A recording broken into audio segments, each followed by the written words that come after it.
Liga Privada, number 9. Now this is a cigar.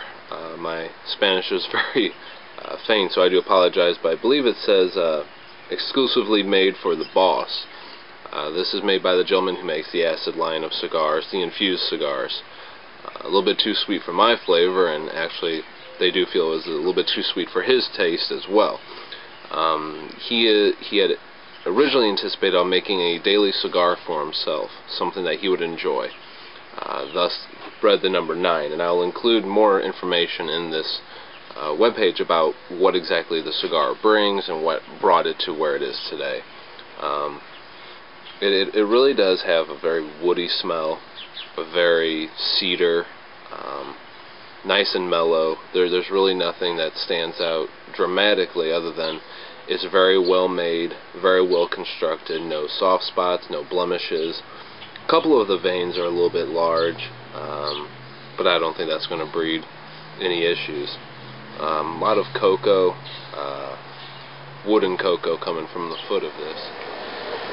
Well, I am a good portion of the way into the first third.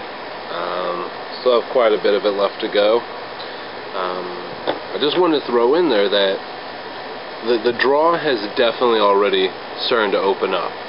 That was the main issue that I was having from the get-go. But sticking with it, no more than 10 minutes into the cigar, it's opened up. It's taken care of itself without an issue. I also want to note that I can't explain it quite yet, but the main flavors are wood and earth. Every now and then I'll get a little hint of leather on the finish, but it's kind of taken on a sweeter sensation. A little tingle on the roof of the mouth, but it has definitely gotten sweeter. No real change, like it's not berries, it's not like anything along those lines. It's just a sweeter sensation of the same flavors from before.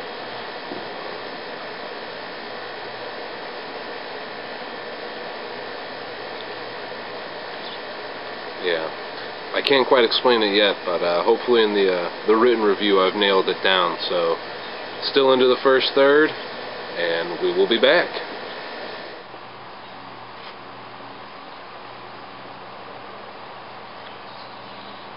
Moving into the second third,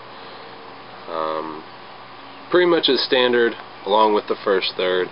I noticed a lot of wood, earth, pepper. The biggest issue I was having was that there was a slight resistance whenever I was trying to draw. That opened up within the first 10-15 minutes, and there's been no real change since. No modifications to the cut. I did end up losing a little bit of the ash, probably about 1.25 inches, 1.5 inches in. Not bad. Very, very pleased with it. The ash has remained very starkling white. Not thoroughly impressed as of this time. Lots of wood, leather, and earth. No real modifications. Every now and then it'll get a little sweet. But other than that, nice wood, leather. Nothing wrong with the cigar, but at a $10 price point, I was definitely expecting a little bit more by this time. But again, I'm only into the second third. I have quite a bit left of the cigar, and we'll see if things change a little bit there.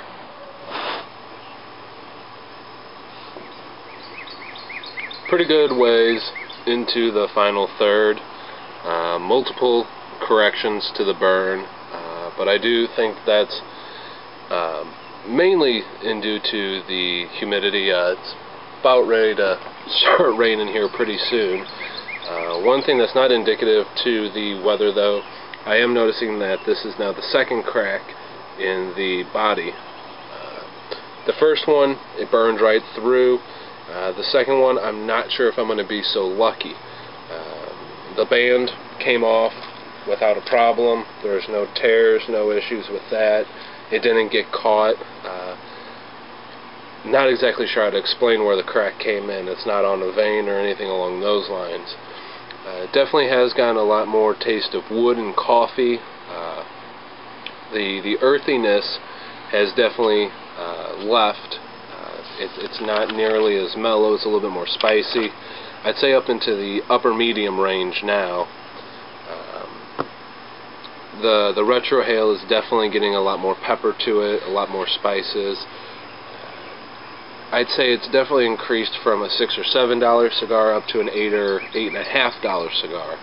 $10 still being a little bit too expensive for my blood, but I'm glad I tried it, and I will definitely mark it down as a free smoke from somebody, but I don't think I'll splurge again $10 to get it.